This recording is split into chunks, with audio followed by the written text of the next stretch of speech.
राम राम हरे हरे। ओम श्रीमद्भागवतम की जय। ओम नमो भगवते वासुदेवाय। ओम नमो भगवते वासुदेवाय। ओम नमो भगवते वासुदेवाय। मदेक बंधो मत्संगी न मद्गुरो मद्महामर्दना मन निस्तारका मद्भाग्य मद आनंद नमोस्तुते। नारायण नमस्कृत्य नरं चैव नरोत्तमं देवीं सरस्वतीं व्यासं ततो जयमुदीरये। नष्टप्रायेषु भद्रेषु नित्यं भागवत सेवया भगवत्युत्तमश्लोके भक्तिर्भवति नैष्ठिकी। मूकं करोति वाचालं पङ्गुं लङ्घयते गिरिं यत्कृपातमहं वन्दे परमानन्दमाधवम्। कृष्णाय वासुदेवाय देवकीनन्दनाय च नन्दगोपकुमाराय गोविन्दाय नमो नमः। नमः पङ्कजनाभाय नमः पङ्कजमालिने नमः पङ्कजनेत्राय नमस्ते पङ्कजाङ्घ्रे। ओम श्रीमद्भागवत महापुराण की जय। जय श्री कृष्ण। हरे कृष्ण प्रभु। प्रभु जी, संजय पंडिता द्वारा बहुत अच्छी पढ़ी गई, बहुत स्लो स्पीड में, जो मेरे ख्याल में सभी को समझ में आया होगा। बहुत बहुत धन्यवाद संजय जी को। हरे कृष्ण।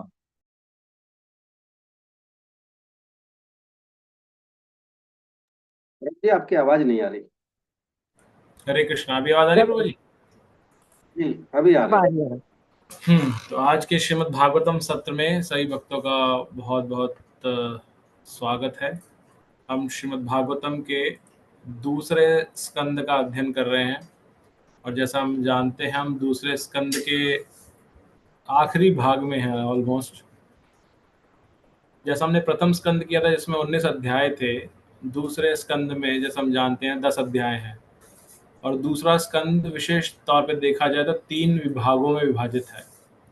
पहले जो 3 अध्याय थे उसमें भक्ति की जो सुप्रीमेसी है, कैसे भक्ति उत्तम है बाकी सब कार्यों से, उसको दर्शाया गया, जिसमें शुकदेव गोस्वामी जो परीक्षित महाराज के प्रश्न थे कि मरणासन व्यक्ति के लिए क्या उत्तम है, उनके उत्तर देते हैं।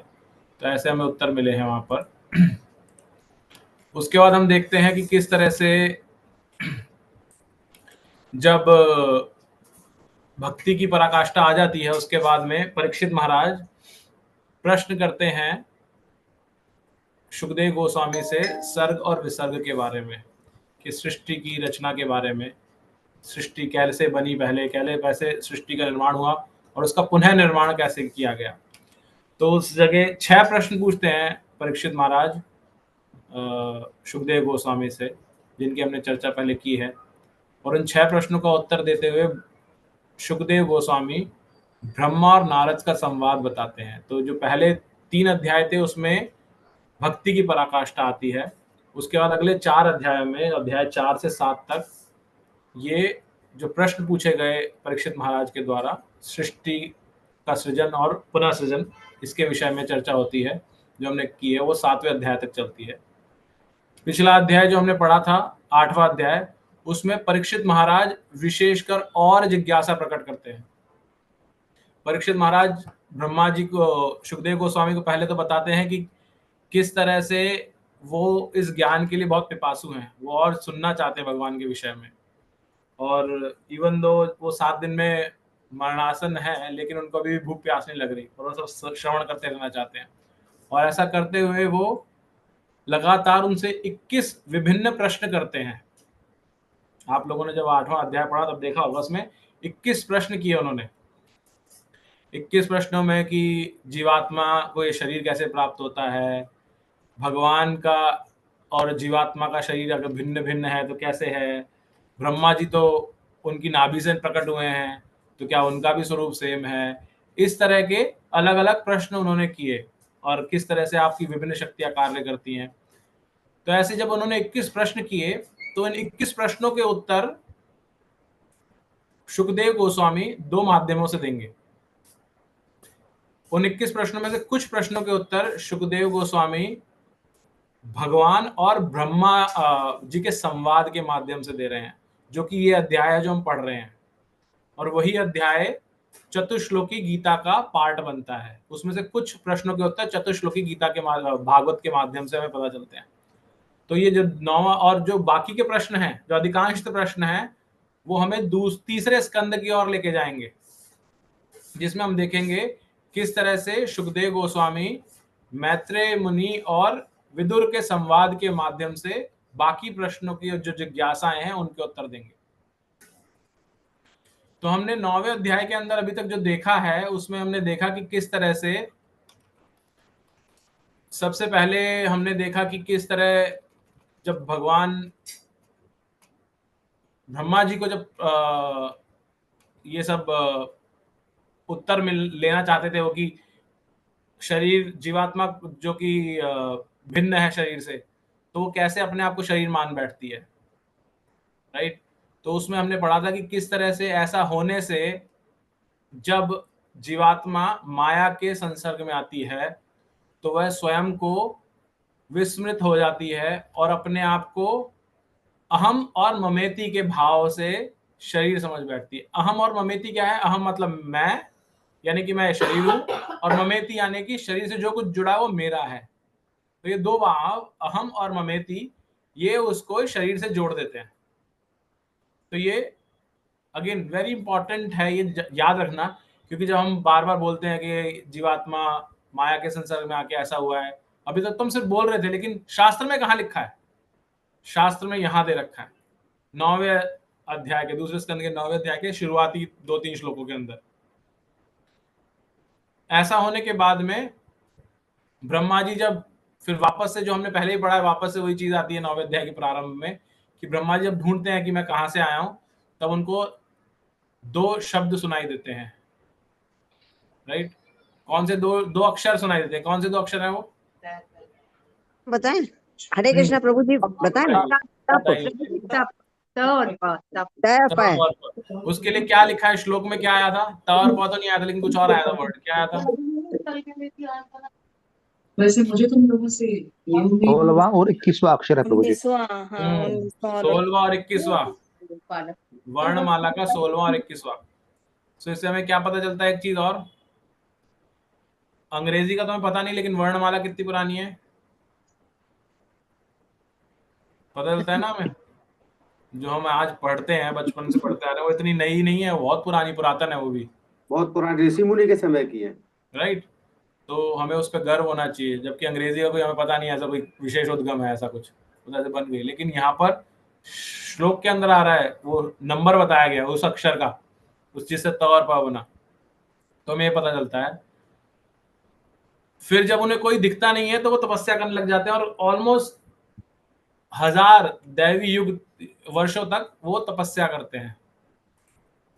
और तपस्या जब करते हैं तो उसके बाद भगवान उनसे प्रसन्न हो जाते हैं, तो उनको दिव्य दृष्टि मिलती है, तब वो वैकुंठ धाम को देख पाते हैं।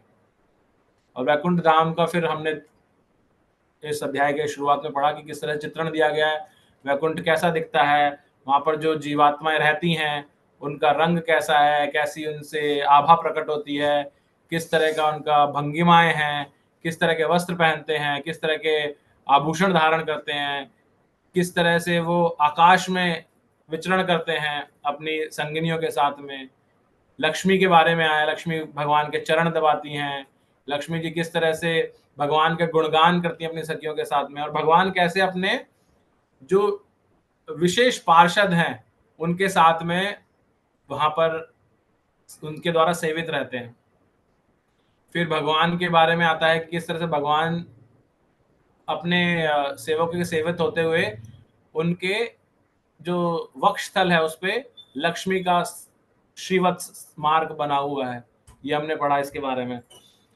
फिर हमने देखा कि कैसे भगवान की जो विभिन्न शक्तियां हैं वो वहां पर भगवान की सेवा कर रही हैं शक्तियां भी, और इस तरह का दर्शन पा करके ब्रह्मा जी नतमस्तक हो जाते हैं भगवान के समक्ष। जब ऐसे होते हैं तब भगवान प्रकट होकर के ब्रह्मा जी से क्या क्या करते हैं? प्रकट होने के बाद में एक विशेष चीज आती है, क्या करते हैं? वो हाथ मिलाते हैं प्रभु जी। यस, बहुत इंटरेस्टिंग है ना। भगवान हाथ मिलाते हैं ब्रह्मा जी से। मुझे को मैंने पढ़ा तो मुझे समझ में नहीं आया है भगवान हाथ क्यों मिला रहे हैं। तो अभी भी मेरे लिए थोड़ा सा जिज्ञासा ये हो कि हाथ मिलाने का क्या कॉन्टेक्स्ट है। भगवान आशीर्वाद दे तो समझ में आता है, भगवान दूर से ऐसे करें या कुछ और करें, लेकिन हाथ मिलाना, हैंड शेक करना। हाँ, हरे कृष्णा सच्चे माता जी। भाव में है प्रभु प्रभु जी, जी, इसलिए इसमें लिखा माता है। जी ने बताया था कि इन्होंने प्रभुपाद जी ने जिस नहीं, पाश्चात्य उसमें गए थे तो उनको समझाने के लिए उन्होंने बताया था कि उन्होंने हाथ सच्चे मिलाया, भाव है प्रभु जी, कि उसमें उनकी जो सच ऑडियंस भाव थी वो लिखा हुआ ऐसी है। थी। एक सेकंड, हाँ माता जी कुछ बोलना चाहिए। इंदुलेखा माता जी आप बोलिए। हाँ, उसमें प्रभुपाद जी ने टिप्पणी में लिखा है सख्य भाव में है ब्रह्मा जी के वो। ब्रह्मा जी सख्य भाव में, उनसे जो प्रेम है वो सख्य भाव का है, तो इसलिए उन्होंने हाथ मिलाया था उसमें। और करेक्ट। प्रभुपाद जी की टिप्पणी है वो सब तो बाहर के लोगों को ध्यान में रख करके ही लिखा गया, वो भी चीज है उसमें। करेक्ट। भगवान ब्रह्मा जी स्वयं भी इस चीज को बाद में बोलेंगे कि आप मुझे मित्र मान करके आपने मुझसे हाथ मिलाया। ब्रह्मा सख्य भाव में है या भगवान सख्य भाव में है? भगवान ने उनको मित्र मान करके ऐसे हाथ मिलाया, क्योंकि ब्रह्मा जी सख्य भाव में होंगे ना, जीवात्माएं भाव लेती हैं सख्य भाव। ये यथा माम प्रपद्यन्ते, जो जैसा भाव रखता है भगवान उसी भाव में उनके साथ आदान प्रदान करते हैं। क्योंकि ब्रह्मा जी का भाव है तो भगवान वैसे ही भाव में कर रहे हैं। मुझे जिज्ञासा थी एक, कि ये जो तप शब्द 18वां 19वां शब्द। जिज्ञासा इसका शब्द अंत में, सब अंत में। अच्छा ठीक है प्रभु। आप ध्यान रखिएगा, हम 2 जिज्ञासाएं लेंगे सिर्फ, तो आपकी जो भी जिज्ञासा हो, जिसकी भी जिज्ञासा हो, उनको सब अंत में लेंगे। ठीक है प्रभु जी, हरे कृष्ण। तो हमने क्या देखा कि इस तरह से वो 2 शब्द प्रकट, हम ये देख रहे थे कि ब्रह्मा जी के साथ आके हाथ मिलाया। हाथ मिलाने के बाद भगवान बोलते हैं कि मैं एक चीज से बहुत प्रसन्न हूँ। जो त और प शब्द सुनाई दिए थे, यानी कि तपस्या, भगवान को बहुत प्रिय है। भगवान ये बताते हैं कि इससे मेरे को बहुत संतुष्टि प्राप्त होती है, और ये स्वयं कहते हैं कि और इस तपस्या की वजह से ही मैंने तुम्हें एक वरदान दिया है। क्या है वरदान? वो कि तुम मेरे इस धाम के दर्शन कर पा रहे हो, क्योंकि तुमने तपस्या की है। प्रभुपाद जी इस तपस्या के बारे में बहुत ज्यादा डिटेल में बताते हैं कि तपस्या कितनी आवश्यक है। इस जीवन के अंदर भी तपस्या है। हम इस भौतिक जगत में क्या तपस्या करते हैं, कोई बता सकता है?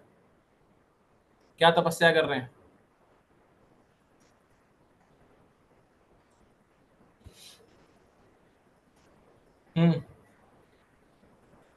कोई बताना हरे कृष्णा चाहेगा? प्रभु जी। हैंड्स डाउन हरे किया कृष्णा मैंने। प्रभु जी। यस प्रभु जी। हाँ, एक्चुअली मेरे मन में ये जिज्ञासा थी, बट क्वेश्चन ही ऐसा आया। तो भौतिक शरीर जो हमें मिला है, इसके माध्यम से भगवान को प्रसन्न करने के लिए जो भी कार्य होते हैं, उनसे कष्ट कितना भी मिले, उनको हंसते हंसते सहन करना ही तप माना गया है। और अगर हमें भगवान का नाम 16 माला या 32 माला करने से शारीरिक कष्ट मिलता है, ओल्ड एज में शरीर साथ नहीं देता है, तो इसको भी तप कहेंगे। और भगवान कहेंगे, को लेकिन प्रभुपाद जी परमात्मा, ने विशेष 4 तप बताए हमारे लिए। ओके, कौन से हैं वो 4 तप? क्योंकि जो रेगुलेटरी प्रिंसिपल्स फॉलो हाँ होने बोले हैं। प्रभु जी। हाँ वो बोलिए, यस जय प्रकाश प्रभु यस जी प्रभु जी बोलिए। बताएं। ये हमारा जो ये ब्रह्मचर्य, वानप्रस्थ, सन्यास और गृहस्थ, ये कर्तव्य ही हमारे तप हैं। हाँ, ये कुछ तो पार्ट हैं। मुझे धन्यवाद।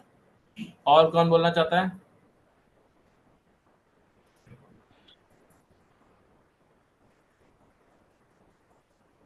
प्रभु जी, जो 4 रेगुलेटरी प्रिंसिपल्स बोला गया है, वो आता है ना तब में?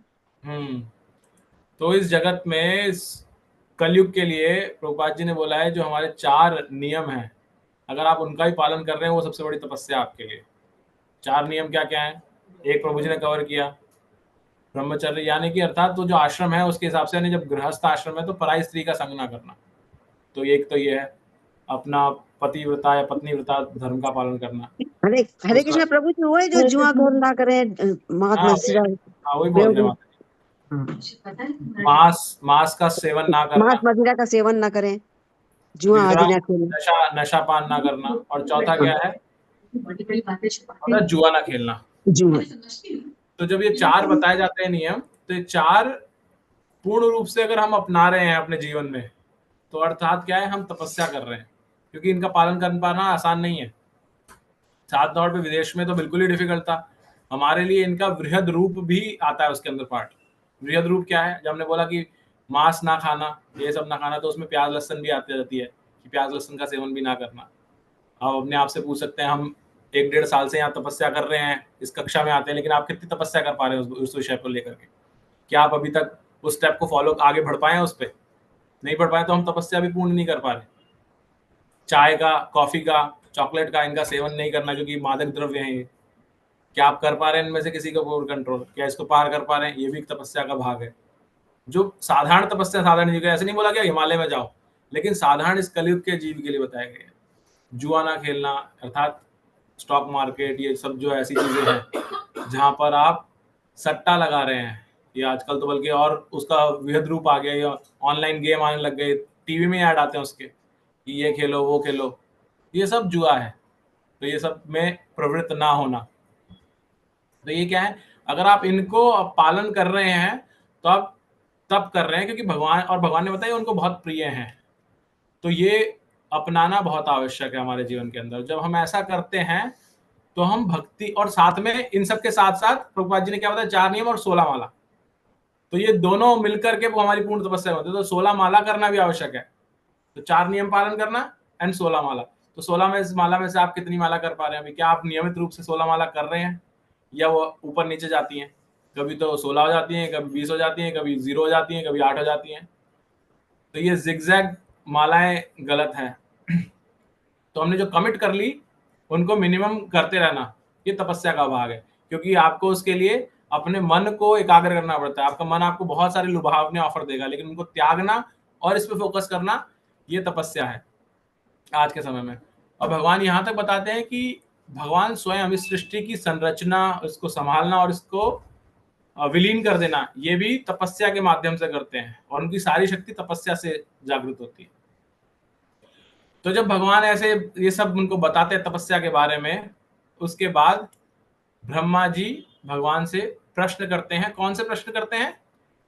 वही कुछ प्रश्न जो परीक्षित महाराज ने 21 प्रश्न किए थे, उसमें से कुछ प्रश्न वो ब्रह्मा जी यहाँ पर भगवान से करते हैं कि आप में, और जो आपकी जो दिव्य फॉर्म है और जो भौतिक फॉर्म है, इनमें, इनके बारे में मुझे कुछ बताएं। कैसे आप अपने विभिन्न रूपों को ग्रहण करते हैं, आप परमात्मा रूप में सब जगह हैं। कैसे आप सृष्टि का निर्माण करते हैं, कैसे उसको संभालते हैं, और कैसे आप अपनी शक्तियों के माध्यम से उसको विलीन कर देते हैं, आप मुझे बताएं। और ये बताएं कि आपने मुझे कार्य तो दे दिया क्या सृष्टि संरचना का, मुझे बताएं कैसे मैं इस कार्य को करता हुआ ये ध्यान रख सकूं, कहीं मेरे अंदर अभिमान ना आ जाए, अहंकार ना आ जाए कि मैं ही करता हूं। जैसे हम भगवत गीता पढ़ते हैं, करता हम इति मन्यते, अहंकार विमूढ़ आत्मा करता में मन्यते। हम तो इस भौतिक जगत में इतने छोटे से हैं, फिर भी हम अपने आप को समझते हैं कि हम करने वाले हैं। ब्रह्मा जी सोचिए हमसे कितने गुना ऊपर हैं, वो तो सभी सृष्टि कर रहे हैं। तो उनको एक प्रश्न आता है कि मैं ऐसा ना हो कि करते करते मुझे लगे कि मैं ही हूं सब कुछ। तो वो कहते हैं कि मुझ पे ऐसी कृपा कीजिए। तो इन चीजों का प्लीज म्यूट रखें। तो इनका उत्तर देते हुए भगवान बोलना शुरू करते हैं, जो हमने पिछली कक्षा में फ्राइडे को जो 2 श्लोक लिए थे, 31 और 32, उसमें भगवान बोलना शुरू करते हैं कि मैं जो अब तुम्हें बताने जा रहा हूँ, मेरे सीक्रेट फॉर्म के बारे में बताने जा रहा हूँ, कैसे इस फॉर्म को रियलाइज किया जा सकता है, और कैसे जो मेरी प्रेमा भक्ति है, साधना भक्ति है, वो तुम्हें प्राप्त हो सकती है। तो इनके बारे में भगवान कहते हैं मैं अब तुम्हें इनकी क्वालिटीज, पास्ट टाइम के बारे में बताऊंगा। तो आज हम 33वें श्लोक से प्रारंभ करेंगे। तो 33वां श्लोक जो है वो चतुश्लोक की भागवत का पहला श्लोक है। 33, 34, 35, 36 ये 4 श्लोक चतुश्लोकी भागवत के भाग हैं। तो बहुत महत्वपूर्ण श्लोक हैं, इन पे हम चर्चा करेंगे। तो जो भक्त पढ़ना चाहते हैं वो अपने हैंड रेस कर सकते हैं हमेशा की तरह।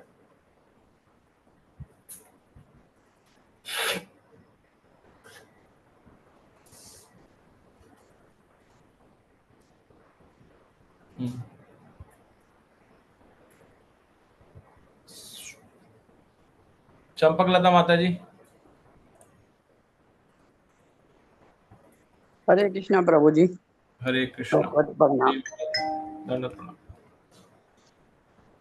अहमेव समेव अग्रे नान्यत यत सत असत परम पश्चात हम यते तत च यो अवशिष्येत सो अस्य अहम स अस्मि सो अस्यम स अस्मि अहम। हे ब्रह्मा, वह मैं ही हूँ जो सृष्टि के पूर्व विद्यमान था, जब मेरे अतिरिक्त कुछ भी नहीं था। तब सृष्टि की कारण स्वरूपा भौतिक प्रकृति भी नहीं थी, जिसे तुम अब देख रहे हो वह भी मैं ही हूँ, और प्रलय के बाद जो शेष रहेगा वह भी मैं ही हूँ। तात्पर्य प्रभुपाद जी के द्वारा हमें ध्यान देना होगा कि ब्रह्मा को पूर्ण पुरुषोत्तम भगवान संबोधित कर रहे हैं, और पुरजोर शब्दों में स्वयं स्पष्ट कर रहे हैं कि मैं ही वह पूर्ण पुरुषोत्तम भगवान हूँ जो सृष्टि के पूर्व विद्यमान था। मैं ही सृष्टि का पालन करता हूँ और प्रलय के बाद मैं ही बचा रहता हूँ। ब्रह्मा भी इन्हीं परमेश्वर की सृष्टि है। निर्विशेषवादी तारतम्य का सिद्धांत प्रस्तुत करते हैं कि ब्रह्मा भगवान के समरूप हैं, क्योंकि वे भी परम सत्य मैं से उद्भूत मैं है। अतः जैसा कि श्लोक से में वर्णित मैं के अतिरिक्त और कुछ नहीं है। निर्विशेषवादियों के तर्क को मानते हुए ये स्वीकार करना होगा कि भगवान सृष्टा में है और ब्रह्मा सृष्ट में है। अतः इन दोनों में मैं के बीच अंतर है। अधिष्ठाता मैं और अधीनस्थ मैं। अतः निर्विशेषवादियों के तर्क को मान लेने पर भी दो मैं रहते हैं। कि तो हमें यह ध्यान देना होगा कि वैदिक साहित्य कठोपनिषद में ये दो मैं गुण के अर्थ में स्वीकृत हैं। कठोपनिषद का वचन है नित्य नित्य नाम चेतन चेतना नाम एको बहु नाम यो विदधाति कामान। वेदों में सृष्टा में तथा सृष्ट में दोनों के गुणात्मक रूप से एक हैं, क्योंकि ये दोनों ही नित्य और चेतन हैं, किंतु एक वचन में सृष्टा में है और सृष्ट में बहुवचन में है, क्योंकि ब्रह्मा तथा उनके द्वारा सृजित अनेक में हैं। यही सामान्य सत्य है। पिता से पहले एक पुत्र उत्पन्न होता है, इस पुत्र से कई पुत्र उत्पन्न होते हैं। वे सभी मानव प्राणी के रूप में एक हैं, किंतु पुत्र तथा पौत्र पिता से भिन्न भी हैं। पुत्र पिता का स्थान नहीं ग्रहण कर सकता और न पौत्र ही। इस प्रकार पिता पुत्र और पौत्र एक होते हुए भी पृथक हैं। इसलिए सृष्टा तथा सृष्ट का अपेक्षिक अंतर वेदों में ये कहकर किया गया है कि अधिष्ठाता में अधीनस्थ में एक का पोषक है। इस प्रकार दोनों में के बीच व्यापक अंतर है। हरे कृष्णा माता जी। हरे कृष्णा। धन्यवाद प्रभु जी। धन्यवाद। कल्पना गोयल माता जी। हरे कृष्णा प्रभु जी। वेदों में सृष्टा में तथा सृष्ट नहीं, यहाँ से पढ़ना। इस श्लोक की दूसरी विशेषता यह है कि भगवान तथा ब्रह्मा दोनों के व्यक्तित्वों को नकारा नहीं जा सकता। फलतः अधिष्ठाता और अधीनस्थ अनंतो गत्वा दोनों ही व्यक्ति हैं। इससे निर्विशेषवादियों के इस मत का खंडन हो जाता है कि अनंता प्रत्येक वस्तु निराकार है। अल्पज्ञ निर्विशेषवादियों द्वारा बहुसमर्थित निर्विशेष रूप का खंडन इसलिए हो जाता है कि प्रधान में परम सत्य है और वह व्यक्ति है। ब्रह्मा जो अधीनस्थ में है वह भी व्यक्ति है, किंतु भगवान नहीं है। आध्यात्मिक मनोविज्ञान स्व का बोध अपने आप को परम सत्य मानने में भले ही सुविधा प्रदान करने वाला हो, किंतु प्रधान तथा आश्रित में अंतर सदैव रहता है, जिसकी ओर इस श्लोक में स्पष्टता इंगित है और जिसका निर्विशेषवादी अत्यधिक दुरुपयोग करते हैं। ब्रह्मा अपने समक्ष अपने अधिष्ठाता स्वामी को देख रहे हैं, जो सृष्टि की प्रलय के बाद भी दिव्य रूप में विद्यमान रहते हैं। ब्रह्मा ने जिस रूप का दर्शन किया वह सृष्टि के पहले भी विद्यमान था। संसार में जो कुछ भी दिख रहा है वह भी भगवान की शक्ति का विस्तार है, और भगवान की शक्ति के प्रदर्शन के अंत में जो कुछ बचता है वह भी पूर्ण पुरुषोत्तम भगवान है। अतः भगवान का रूप सृष्टि, पालन तथा संहार इन सभी परिस्थितियों में बना रहता है।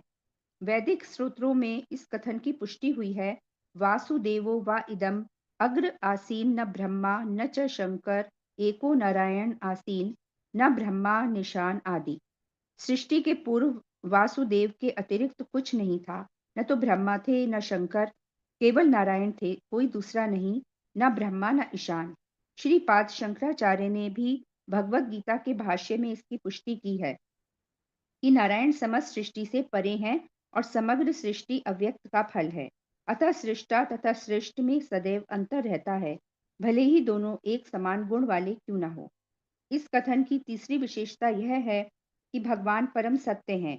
श्री भगवान तथा उनके धाम की पहले ही व्याख्या की जा चुकी है। भगवान का धाम शून्य रिक्त नहीं है, जैसा कि निर्विशेषवादी बताते हैं। वैकुंठ लोक विविधता से पूर्ण है, उसमें 4 भुजाओं वाले निवासी भी हैं, जिनके पास विपुल वैभव है, और महापुरुषों के पास विमान तथा अन्य सुविधाजनक साधन तक उपलब्ध हैं। अतः श्री भगवान सृष्टि के पूर्व भी स्थित रहते हैं, और वे वैकुंठ लोक में समस्त दिव्य विविधता के साथ रहते हैं।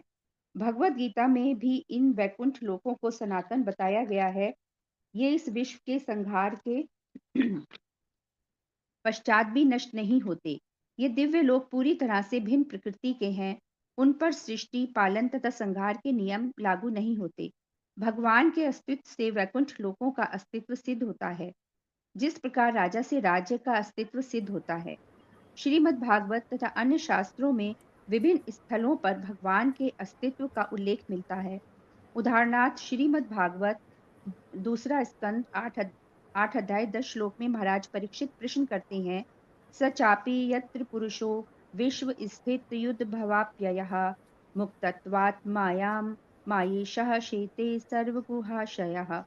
जो भगवान सृष्टि, पालन तथा संहार के कारण स्वरूप हैं, जो माया के प्रभाव से सदैव मुक्त रहते हैं और उसके नियंता हैं, वे किस प्रकार प्रत्येक मनुष्य के हृदय में स्थित रहते हैं। इसी प्रकार विदुर का भी प्रश्न है, तत्त्वानां भगवस्तेषां कथिता प्रतिसंक्रमः तत्रेममं क उपासीरन् क उ स्विदनुशेरते। भागवत स्कंद 3 7 अध्याय 37 श्लोक। हरे कृष्णा माता जी। हरे हरे कृष्णा। कृष्णा प्रभु जी, हरे कृष्णा। धन्यवाद माता जी। कालीचरण प्रभु जी। हरे कृष्णा प्रभु जी। श्रीधर स्वामी ने अपनी टिप्पणियों में इसकी व्याख्या इस प्रकार की है, सृष्टि के प्रलय के समय शेष शाही श्री भगवान की सेवा कौन करता है इत्यादि। इसका अर्थ यह हुआ कि दिव्य श्री भगवान अपने नाम, यश, गुण तथा सामग्री सहित शाश्वत रूप से विद्यमान है। इसी की पुष्टि स्कंद पुराण के काशी खंड में ध्रुव चरित्र के प्रसंग में भी हुई है। न च्यवन्ते यद भक्ता महत्या प्रलयापदे अतोच्यतोखिले लोके स एकः सर्वभोव्ययः। श्री भगवान की बात तो, और यहाँ तक कि श्री भगवान के भक्तों का भी भौतिक जगत के पूर्ण प्रलय के समय विनाश नहीं होता। श्री भगवान भौतिक परिवर्तन की 3 अवस्थाओं में सर्वदा विद्यमान रहते हैं।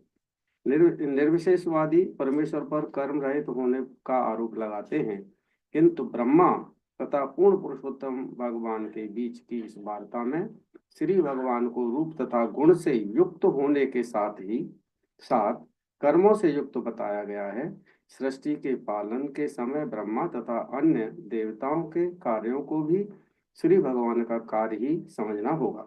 भले ही राजा या राज्य का कार्यकारी अध्यक्ष सरकारी कार्यालय में दिखाई न दे और वह राजसी विलास में लगा हो, तो भी यह समझा जाता है कि जो कुछ भी हो रहा है वह उसी के निर्देशन तथा आदेश के अनुसार हो रहा है।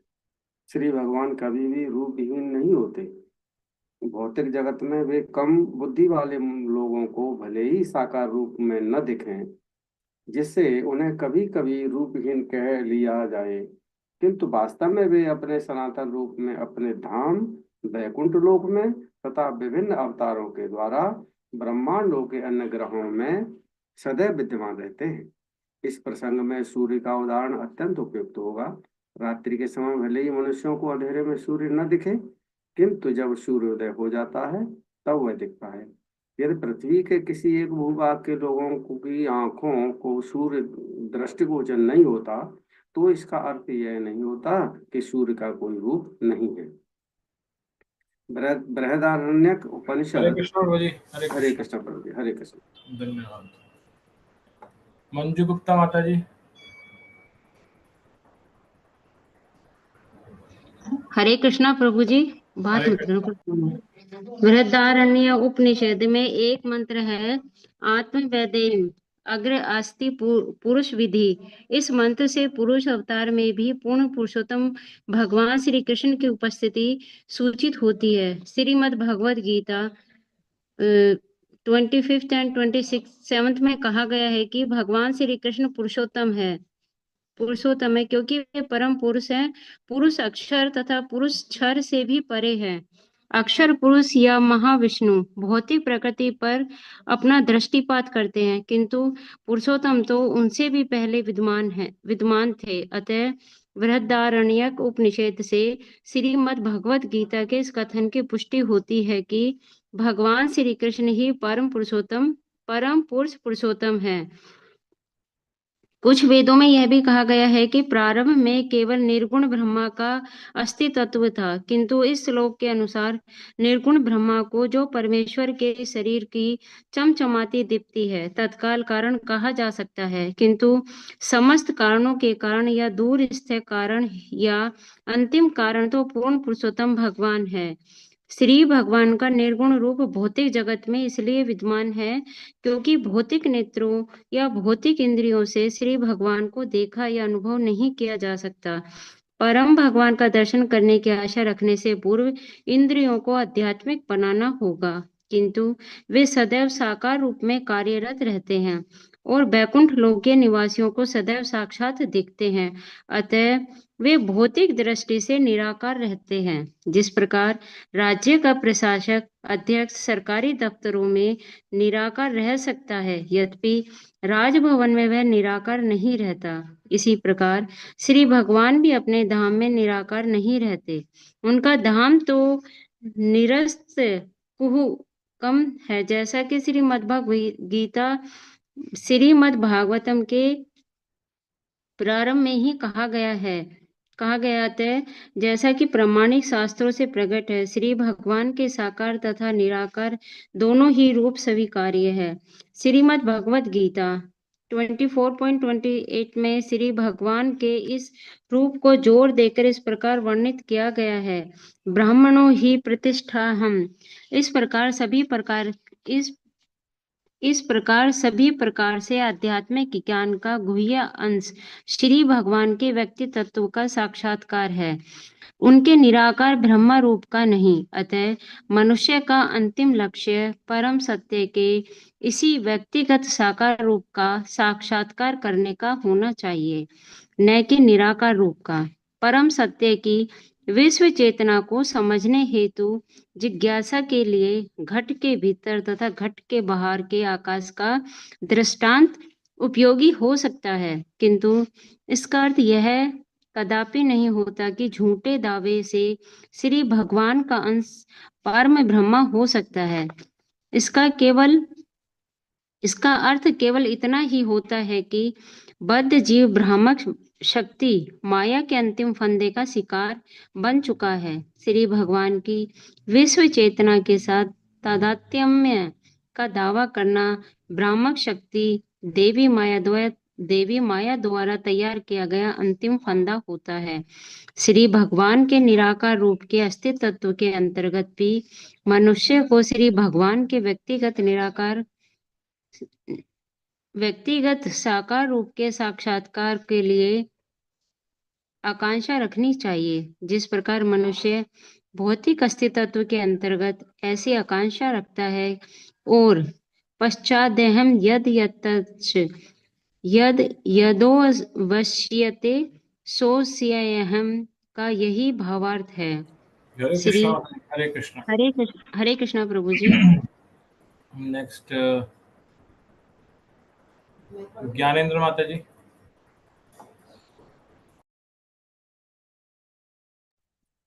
हरे कृष्णा प्रभु जी, दंडवत प्रणाम। नारद को उपदेश देते समय ब्रह्मा जी ने भी इस सत्य को स्वीकार किया है। वे भागवत 2.7.50 में कहते हैं, सो अयम ते अभिहितस्तात भगवन विश्व भावना।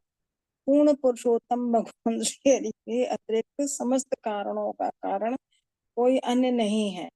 अतः अहमेव इत्यादि श्लोक परमेश्वर के अतिरिक्त और कुछ सूचित नहीं करता।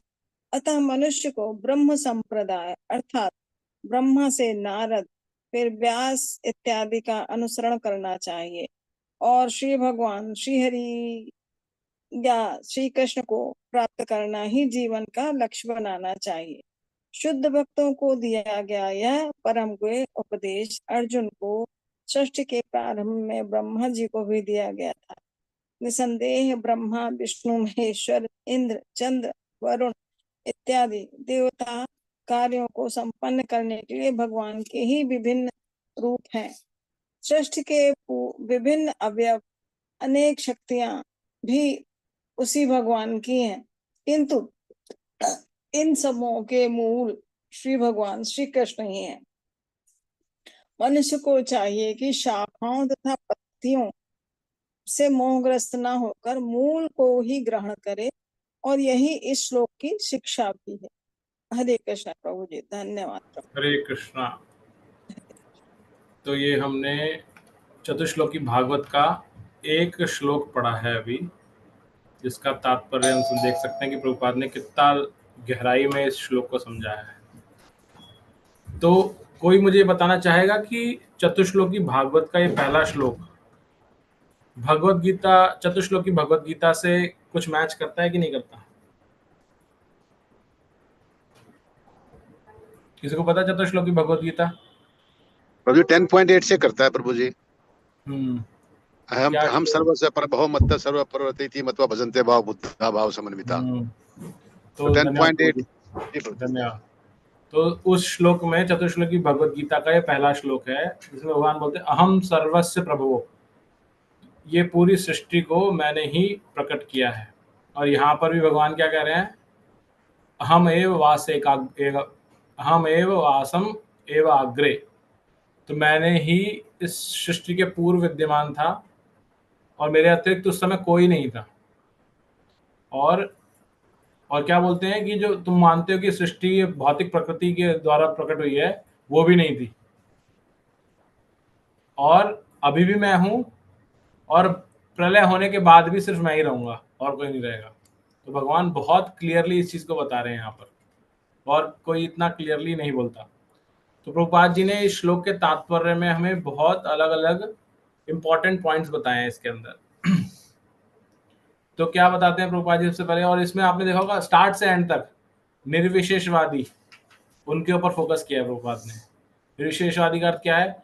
जो भगवान को निराकार मानते हैं कि भगवान का कोई स्वरूप नहीं है और हम अंत में जाके उसी में विलीन हो जाएंगे, उनकी परिभाषा रहती है ना। तो प्रभुपाद जी क्या कहते हैं कि यहाँ पर मैं को दो रूप में देखा जाता है, एक मैं है जो सृष्टा है और एक मैं है जो सृष्ट है। तो ब्रह्मा जो है वो सृष्ट है, इसलिए सर्ग और विसर्ग जो हम दो विषय पढ़े हमने पहले, सर्ग क्या है? जो सृष्टा कर रहा है। विसर्ग क्या है? जिसको दोबारा से वही कर रहा है, वो सृष्ट ब्रह्मा जी को शक्ति मिली वो कर रहा है। तो एक है अधिष्ठाता और एक है उसके अधीन, एक है स्वामी और एक है दास। तो ये मैं का भेद बताया है। ऑल्दो आपको लगेगा कि दोनों गुणात्मक दृष्टि से सेम है, लेकिन उनका, जैसे हमने पहले भी बात की है, क्वांटिटेटिवली डिफरेंट है, दोनों अनंत है। फिर यहाँ पर हमें बताया गया, पिता पुत्र का उदाहरण लेके बताया गया, पिता से पुत्र आता है और उससे फिर पौत्र आता है, फिर प्रपौत्र भी आता है। लेकिन क्या प्रपौत्र, पौत्र या पुत्र पिता के इक्वलेंट है? नहीं है। गुण में तो है उनके जैसा, लेकिन इक्वलेंट नहीं है, तो उनसे भिन्न है। तो ये पहले तो ये सिद्ध किया गया। फिर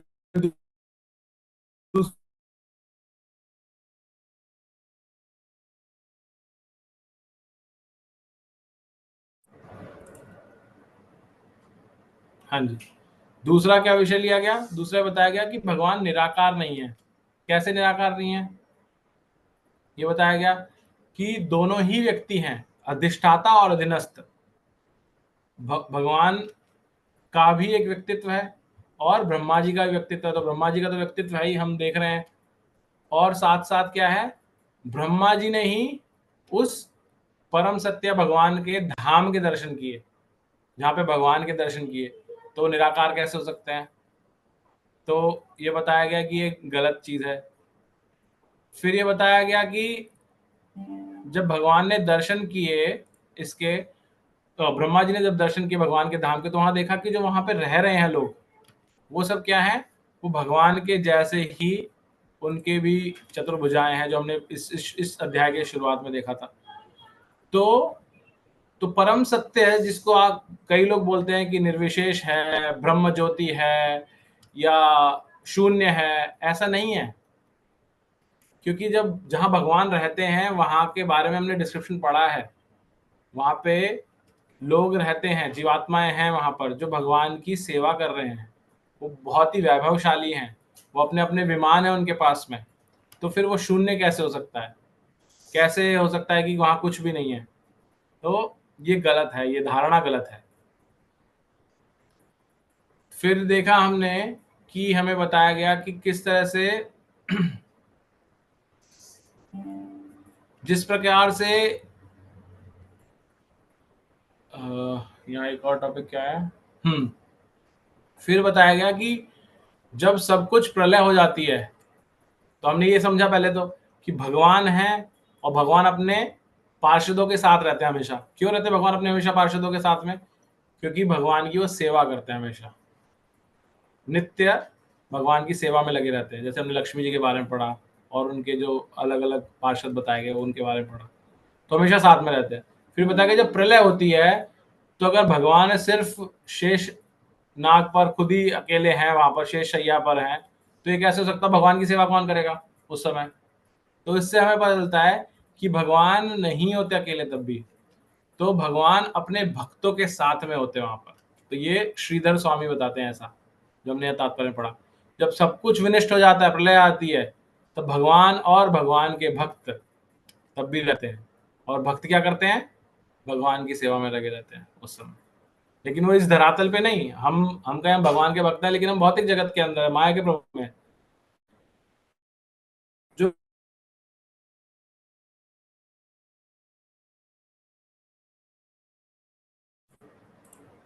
जैसे हमने पहले पढ़ा कि ध्रुव महाराज को ध्रुव लोक दे दिया गया, तो ध्रुव महाराज वहां पर विद्यमान है, तो भगवान की वहां सेवा कर रहे हैं उस हिसाब से। तो इस तरह से हमने ये देखा। फिर हमने साथ साथ देखा कि ये बताया, कई बार बोलते हैं जो शून्य है वो तो कुछ कार्य करेगा ही नहीं, निराकार है वो क्या कार्य करेगा? तो यहाँ पे ये भी बताते हैं भगवान कि कर्म रहित नहीं है। प्रभुपाद जी में समझा रहे हैं कि भगवान कर्म रहित नहीं है, कर्म करते हैं। भगवान का रूप भी है, भगवान के गुण भी हैं, और साथ साथ कर्म भी करते हैं भगवान। कर्म क्या करते हैं? सृष्टि का सृजन, पालन और संहार, ये भगवान का एक कार्य है। इसके अलावा भगवान का एक और कार्य है जो हमने पहले पढ़ा था। क्या था? सृजन, पालन और संहार के अलावा भगवान प्रकट भी होते हैं, हम जैसी पतित आत्माओं को अट्रैक्ट करने के लिए, अपनी ओर बुलाने के लिए, वापस अपने धाम ले जाने के लिए। तो फिर जो पालन के लिए बताया गया कि भगवान तो हमें दिखते नहीं जब पालन हो रहा है, तब अभी कहाँ दिख रहे हैं, राइट? तो उसके लिए उदाहरण दिया गया कि जो सरकार है आज के समय में, कहीं भी कुछ हो रहा है, रेलवे अच्छी चल रही है, सड़क अच्छी बन रही है, भारत का इधर उधर नाम हो रहा है, तो क्या बोलते हैं कि मोदी सरकार अच्छा कार्य कर रही है, मोदी जी अच्छा कार्य कर रहे हैं। तो क्या मोदी जी सब जगह हैं? मोदी जी स्वयं नहीं है, लेकिन मोदी जी के द्वारा नियुक्त विभिन्न जो मिनिस्टर्स हैं, मंत्री हैं, वो कार्य कर रहे हैं, लेकिन करवाने वाला कौन है पीछे से? मोदी जी। तो इसी तरह से जो भगवान के विभिन्न नियुक्त किए गए उनके द्वारा देवी देवता हैं, वो सब कार्य कर रहे हैं, लेकिन उनके पीछे कौन है? भगवान है। तो भगवान रूप विहीन नहीं है, इसलिए हमें दिख नहीं रहे हैं, ऐसा हो सकता है। और इसी के लिए एग्जांपल लिया गया सूर्य का, कि अभी मोस्टली आप सब जब लोग जहां बैठे हैं वहां पर रात हो चुकी है, सूर्य नहीं दिख रहा है। इसका अर्थ ये नहीं कि सूर्य है ही नहीं, सूर्य आपके समक्ष नहीं है, लेकिन इस समय कहीं और है, राइट। लेकिन सूर्य कहीं और होते हुए भी अपना कार्य कर रहा है, तो वो तो कर्महीन भी नहीं है, रूपहीन भी नहीं है और गुणहीन भी नहीं है, उसके पास तीनों चीजें हैं, लेकिन आपको नहीं दिख रहा है। क्योंकि आपको नहीं दिख रहा है इसका अर्थ ये नहीं कि वो उसके पास ये तीनों चीजें नहीं है। तो प्रभुपाद जी बता रहे हैं कि ऐसी भगवान हमारे समक्ष नहीं है, क्योंकि हम इन नेत्रों से उनको नहीं देख सकते, उसके लिए हमें भक्ति भाव करना पड़ेगा, तभी हम भगवान का दर्शन कर सकते हैं। तो इसीलिए हम ये सूर्य के उपमा से समझ सकते हैं इस चीज को ऐसे ही। फिर हमें बताया गया कि पुरुषोत्तम, भगवत गीता के 15वें अध्याय के अंदर आता है पुरुषोत्तम, भगवान को पुरुषोत्तम बताया गया, सभी पुरुषों में उत्तम। तो प्रभुपाद जी बताते हैं कि 3 तरह के पुरुष बताए गए हैं टोटल। क्या क्या है? एक है पुरुष अक्षर और पुरुष शर। पुरुष, जो पुरुष शर है वो हम सब जीवात्मा जो क्षणभंगुर हैं, जिनका क्षय होता है। और यह क्या है? पुरुष अक्षर। पुरुष अक्षर कौन है? जो पुरुष शर जिससे प्रकट हुए हैं सारे, यानी सब जो जीवात्माएं प्रकट हुई हैं, कहां से हुई हैं? ये महाविष्णु से, कारणोदक्षाय विष्णु से, वहां से उनको बताया गया पुरुष अक्षर। लेकिन हम ये जानते हैं जो महाविष्णु है, कारणोदक्षाय विष्णु है, उनका भी उद्गम स्त्रोत्र कौन है? भगवान कृष्ण स्वयं है। तो इसलिए उनको बताया गया पुरुषोत्तम, वो उनसे भी ऊपर है। तो ऐसे 3 के बारे में बताया गया यहाँ पर। फिर एक और चीज हमें बताई गई कि जो राजा होता है वो अपने नगर का, उसका संचालन सब चलता रहता है, लेकिन राजा क्या आपको सड़क पे कहीं दिखाई देता है? ऐसे कहीं भी चलता दिखाई नहीं देगा। अगर राजा को देखना है तो आपको उसके राज दरबार में, राजमहल में जाना होगा, तब आप उसके दर्शन कर सकते हैं, राइट। तो सिमिलरली भगवान अपने धाम में रहते हैं। तो अगर ब्रह्मा जी को दर्शन करने के लिए कहाँ जाना पड़ा? वैकुंठ। भगवान के दर्शन वहां पर हुए उनको, अभी हमने जो इसी अध्याय में पढ़ा।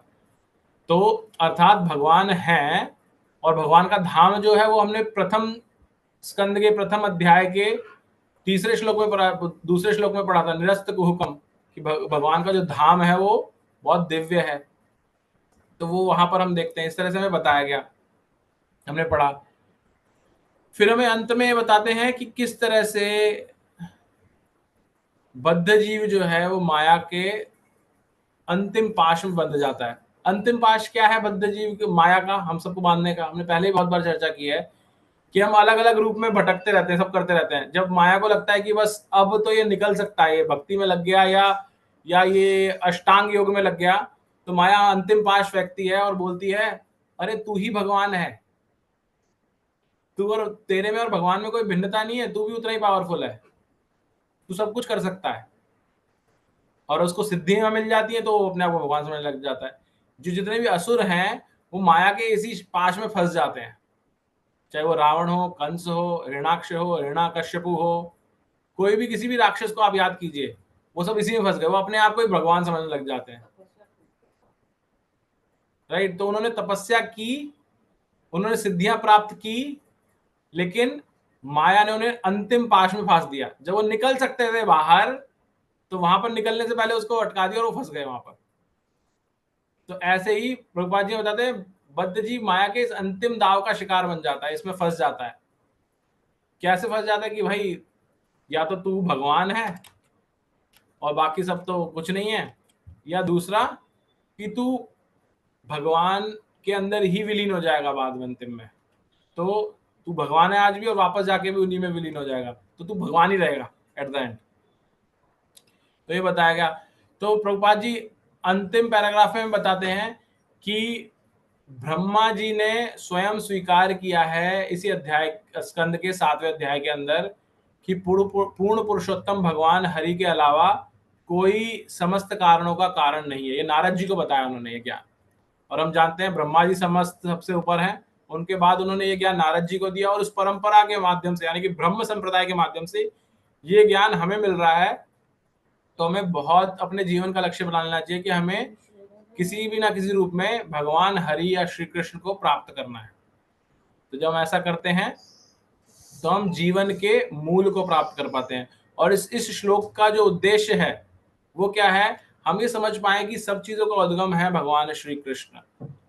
तो जैसे अगर आपको समझ में आ जाए कि पेड़ के अंदर, वृक्ष के अंदर उसकी तने और पत्तियां इंपॉर्टेंट नहीं है, उसकी जड़ इंपॉर्टेंट है, इसलिए आप उसकी जड़ में जल देते हैं। इस तरह से आपको ये समझ आ जाना चाहिए कि पूरी सृष्टि के अंदर सबसे महत्वपूर्ण क्या है? भगवान कृष्ण, क्योंकि वो उद्गम है। तो आपको उन्हीं की भक्ति करनी चाहिए, उन्हीं को प्राप्त करने की चेष्टा करनी चाहिए। तो इस श्लोक से हमें ये शिक्षा मिलती है। ऐसा बता करके प्रभुपाद जी ने इसका तात्पर्य पूर्ण किया। हम आज चतुश्लोकी भागवत का एक ही श्लोक लेंगे, कल आगे कंटिन्यू रखेंगे। तो किसी को कुछ जिज्ञासा हो तो इस श्लोक से रिलेटेड, तो हम 2 जिज्ञासा ले सकते हैं अभी।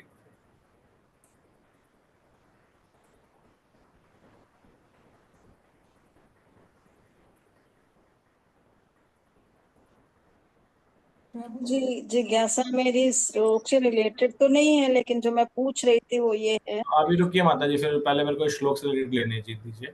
अच्छा। श्वेत द्वीप माता जी। हरे कृष्णा प्रभु जी। प्रभु जी, मुझे ये एक्सप्लेन नहीं हो पा रहा है। मतलब चतुश्लोकी गीता या चतुश्लोकी भागवत आप बोल रहे हैं, तो मतलब इसके अंदर क्या आएगा? चतुश्लोकी गीता माता जी, भगवत गीता के अंदर 4 ऐसे महत्वपूर्ण श्लोक हैं 10.8 से लेकर 8, 9, 10, 11, जिसको बताया जाता है भगवत गीता का। ये 4 श्लोकों में पूरी भगवत गीता है, इसलिए उसको चतुश्लोकी गीता कहा जाता है। ऐसे चतुश्लोकी भागवत, ये जो आज हमने श्लोक पढ़ा 10.9.33, ऐसे 33, 34, 35, 36, ये 4 श्लोक पूरी भागवत का एसेंस है। तो इन 4 श्लोकों को चतुश्लोकी भागवत कहा गया। जी प्रभु जी। हरे कृष्ण। यस, अगर किसी का और प्रश्न नहीं है इस जो हमने पढ़ा उससे रिलेटेड, तो फिर ज्ञानेंद्र माता जी आप प्रश्न कर सकते हैं। हाँ माता जी पूछिए। हाँ प्रभु जी, मेरा प्रश्न कुछ इस तरह से था, जैसे अभी उन्होंने बताया कि तप और शब्द 18वां और 16वां अक्षर था, तो ये तो अभी सृष्टि प्रारंभ भी नहीं हुई थी, अभी तो ब्रह्मा जी को स्वयं का पता नहीं था या तपस्या कर ही रहे थे। तो ये वर्णमालाएं वगैरह किसने बना दी, और फिर कैसे इसका अर्थ निकला कि तप का अर्थ यही है कि तपस्या ही करना है? ये सब हमारी सोच से प्रलय है, दूर है, इसीलिए इसको क्या बताया जाता है कि भगवान को अधोक्षज बताया गया, जो हम अपनी इंद्रियों से समझ नहीं सकते। तो जो ये पूरी संरचना है माता जी, ये सब भगवान ने की है। और भगवान क्या बोल रहे हैं, बार बार मैं रहता हूँ और तुम सब आते जाते रहते हो। तो भगवान ने ही उनको ज्ञान दिया, और ज्ञान में वर्णमाला जो है वो भी उनको बताई, और साथ में बताया गया कि इसका ये पर्टिकुलर अक्षर है, इनके कॉम्बिनेशन से जो बनेगा वो तुम्हें करना है। तो वहां से वो ज्ञान मिला, क्योंकि भगवान के अलावा कोई ज्ञान देने का स्रोत नहीं है। यही तो हमने इसमें पढ़ा है अभी। जी हाँ, जी जी, धन्यवाद प्रभु जी। हरे कृष्ण। हरे कृष्ण। ओके, आइए आज की कक्षा को विराम देते हैं। हरे कृष्ण महामंत्र, वैष्णव प्रणाम मंत्र बोल करके। हरे कृष्णा कृष्णा कृष्णा हरे हरे, हरे राम राम राम हरे हरे। वांछा कल्पतरुश्च कृपा सिंधुभ्यो पावनेभ्यो वैष्णवेभ्यो नमो नमः। गौरी वैष्णव की जय, श्रील प्रभुपाद की जय, श्री राधा माधव की जय। हरे कृष्णा, सभी को दंडवत प्रणाम। हरे कृष्णा।